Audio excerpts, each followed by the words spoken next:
Back to my YouTube channel. तर आधीचा vlog तुम्ही बघितला नसेल, गोंधळाचा व्लॉग, तर लवकर जाऊन बघा।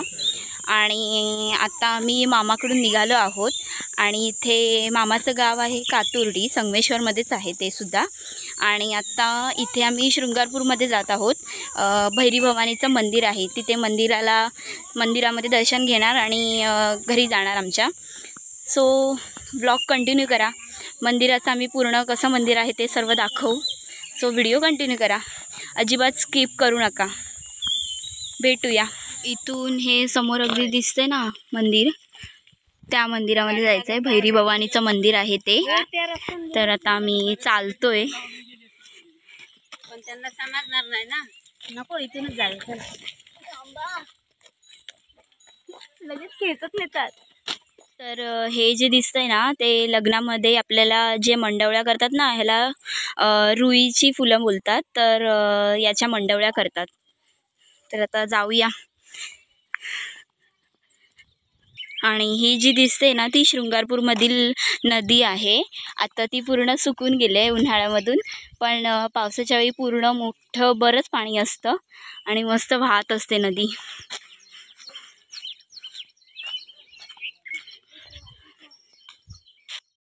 तर हा मंदिराचा इथून असा सरळ वरती रस्ता आहे मंदिरासाठी जाण्यासाठी।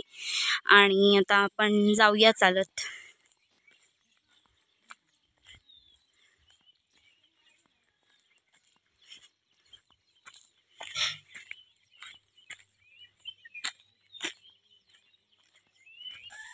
आता आम्ही अगदी जवळ आलेलो आहे, इथेच मंदिर दिसतंय। आता जातो चालत, थोडंसंच बाकी आहे अगदी। या सरळ रस्त्याने जायचंय। हा जो समोर दिसतोय डोंगर सारखं, तो प्रचितगड आहे, छान किल्ला। नमस्कार मंडळी, आज आपण रत्नागिरी जिल्ह्यातील शिवपूर्वकालीन इतिहासातील नोंदीनुसार संगमेश्वर हे एक स्वतंत्र मराठा संस्थान, त्याची राजधानी शृंगारपूर येथे आलो आहोत। हे जे मंदिर दिसत आहे ते कुलस्वामिनी भैरी भवानी मातेचे मंदिर आहे। या भैरी भवानी मातेचे मंदिराचे मूळ स्थान पूर्वेकडे प्रचितगडावर असून हा किल्ला इसवी सन 1414 साली बांधण्यात आलेला अत्यंत दुर्गम किल्ला आहे। मात्र आजही या किल्ल्यावर जाऊन दर्शन घेण्यासाठी कोणतेही वाहन व्यवस्था करणे शक्य नाही। शिवाय चालत जाण्यासाठी अगदी तरुण, सुदृढ व निरोगी व्यक्तीस किमान 5 तास लागतात। त्यामुळे सुर्वे परिवाराने एकत्र येऊन प्रचितगडाच्या पायथ्याशी नवीन मंदिराची स्थापना केली। 2013 साली या मंदिराचे भूमिपूजन होऊन 2017 ला काम सुरू झाले, ते 2018 ला पूर्ण झाले। अशा या मंदिराच्या पश्चिमेस म्हणजेच मंदिराच्या पाठच्या बाजूस महिषासुरमर्दिनीची मूर्ती म्हणजेच आपली काळकाई देवी हिची मूर्ती आहे।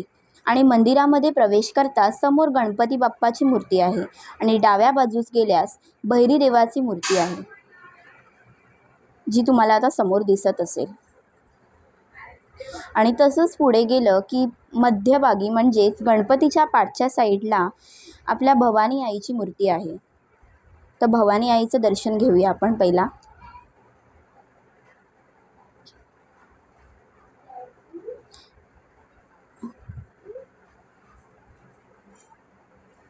ही भवानी आईची मूर्ती आहे। आपण बोलताना भैरी भवानी हे एकत्र बोलत जरी असलो तरी हे वेगवेगळे देव आहेत। म्हणजे भैरी म्हणजे एक देव आहे आणि भवानी म्हणजे आई आहे, देवी आहे। आणि आता त्या साईडने भवानी मातेचं दर्शन घेतल्यावरती पुढे गेल्यावरती महालक्ष्मी देवीची मूर्ती येते।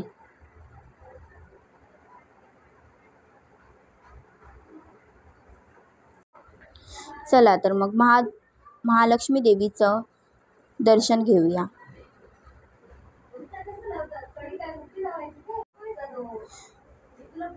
महालक्ष्मी देवीचं दर्शन घेऊन झाल्यावरती मगाशी आपण पाठी बघितलं महिषासुरमर्दिनीची पाठच्या साईडला मूर्ती आहे, म्हणजेच आपली काळकाई देवी, तर ते आपण पाहिलंच मगाशी।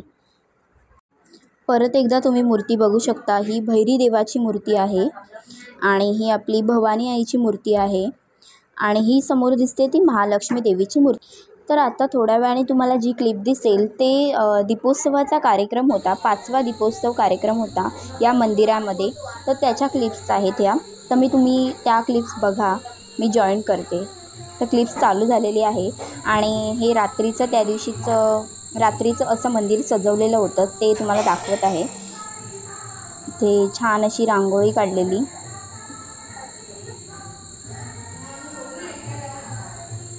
त्यानंतर असं इथे सर्व ठिकाणी पणत्या लावल्या होत्या आणि समोरच गेलं की गणपतीची मूर्ती, आणि तुम्हाला माहितीच असेल पहिला मी तुम्हाला दाखवलं होतं। त्यानंतर पुढे आपलं डाव्या साईडला गेल्यावरती भैरी देवाची मूर्ती होती। पहिला इथे गणपती बाप्पा, असं छान असं गणपती बाप्पाच्या इथे बाजूला पणत्या लावलेल्या आहेत, किती छान वाटतंय ना। तर त्या साईडनी गणपतीचं दर्शन घेतल्यावरती ह्या साईडला भैरी देवाची मूर्ती होती। तर भैरी देवाच्या मूर्तीच्या साईडला सुद्धा इतक्या छान पणत्या, बऱ्याच पणत्या लावलेल्या आहेत, इतकी उठून दिसत आहे मूर्ती, मस्तच।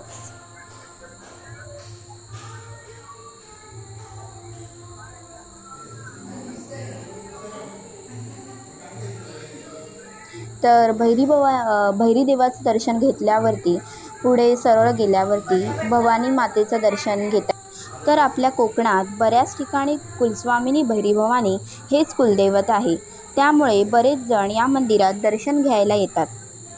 तर नवरात्रीमध्ये आता हे जे दिसत आहे भवानी मातेचं मंदिर आहे, भवानी मातेची मूर्ती आहे।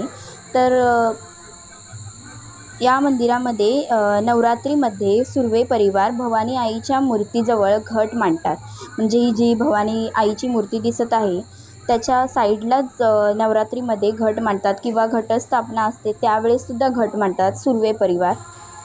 तर अशी छान सजवलेली भवानी मातेची मूर्ती आहे, बघू शकता तुम्ही, मस्त।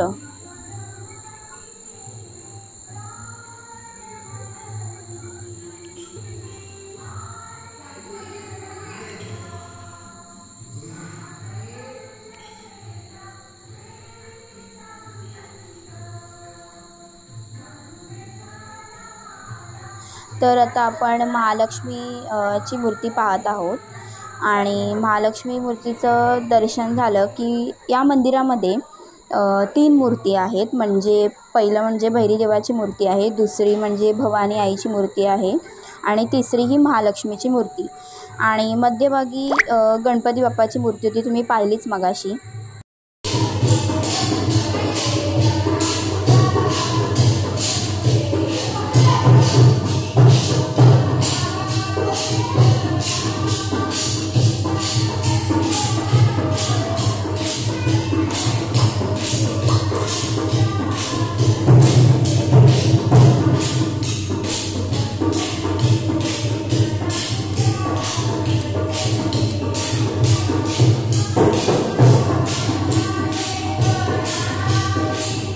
तर हे समोर असं नाचताना दिसत आहे, त्याला कोकणामध्ये टिपऱ्या खेळणं असं म्हणतात।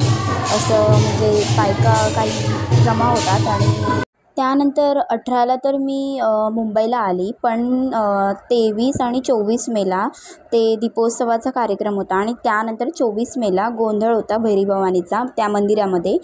तर आता मी मंदिरामधल्या क्लिप्स काही गोंधळाच्या जॉईन करते, त्यासुद्धा बघू। शिवशक्ती स्वरूपाचा देवी हदते संमेले, शिवशक्ती स्वरूपाचा देवी हदते संमेले, वाजते संमेले, आई तुझा घाली गेले, वाजते संमेले, आई तुझा घाली गेले।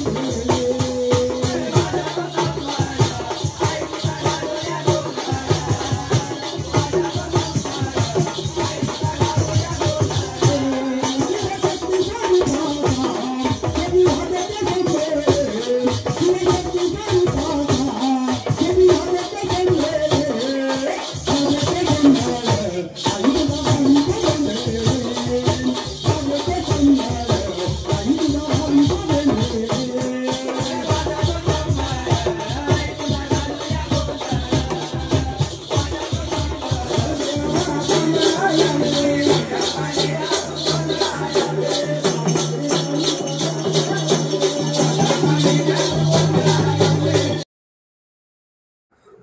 कधी संगमेश्वरमध्ये आलात तर शृंगारपूरमधील कुलस्वामिनी भैरी भवानी आईचं मंदिरामध्ये भेट द्या, नक्कीच भेट द्या. खूप छान मंदिर आहे. भैरी भवानीचं मंदिर खूप सुंदर आहे आणि आता तुम्ही बघितलंच असाल. आणि दर्शन घेऊन आम्ही घरी चालू सरळ. सो व्हिडिओ मी आता एंड करते आणि व्हिडिओ आवडला असेल तर व्हिडिओला लाईक करा, शेअर करा आणि कमेंट जरूर करा आणि चॅनलला जाऊन सबस्क्राईब करा. भेटूया नवीन ब्लॉगमध्ये.